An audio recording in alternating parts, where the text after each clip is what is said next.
कबीर दास जी के बारे में सब जानते होंगे और उनकी वाणी भी सुनी होगी, लेकिन हम सुनते तो सब हैं लेकिन अमल नहीं करते। कबीर दास जी ने अपनी वाणी द्वारा हमें बहुत से उपदेश दिए हैं अपने जीवन को उस परमात्मा की भक्ति में लगाने के लिए, और कबीर दास जी ने दोहे द्वारा हमें बहुत कुछ समझाया है। तो आइए जानते हैं कबीर दास जी के कुछ दोहे। अगर आप हमारे चैनल पर नए हैं तो प्लीज़ हमारे चैनल को सब्सक्राइब करें। जीवन में मरना भला जो मरी जाने कोय, मरना पहला जो मरे अजय अमर सो होए। कबीर दास जी कहते हैं जीते जी ही मरना अच्छा है, यदि कोई मरना जाने तो मरने के पहले ही जो मर लेता है वह अजय अमर हो जाता है।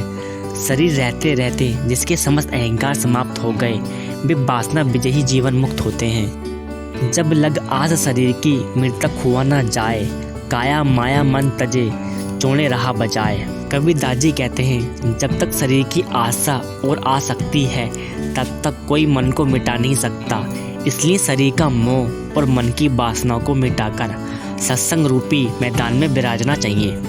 भक्त मरे क्या रोइए जो अपने घर जाए, रोइए साकट बबूरे हार्टो हार्ट बिकाए। कबीर दास जी कहते हैं जिसने अपने कल्याण रूपी अविनाशी घर को प्राप्त कर लिया, ऐसे संत भक्त के शरीर छोड़ने पर क्यों रोते हैं। चारे ए भक्त अज्ञानियों के मरने पर रो, जो मरकर 84 लाख योनियों के बाजार में बिकने जा रहे हैं। सत्संगति है सूप जियो त्यागे फट की आसार, कहे कबीर गुरु नाम ले पर से नहीं बिकार। कबीर दास जी कहते हैं सत्संग सूप के ही समान है, वह फटकर आसार का त्याग कर देता है। तुम भी गुरु से ज्ञान लो जिससे बुराइयां बाहर हो जाएंगी।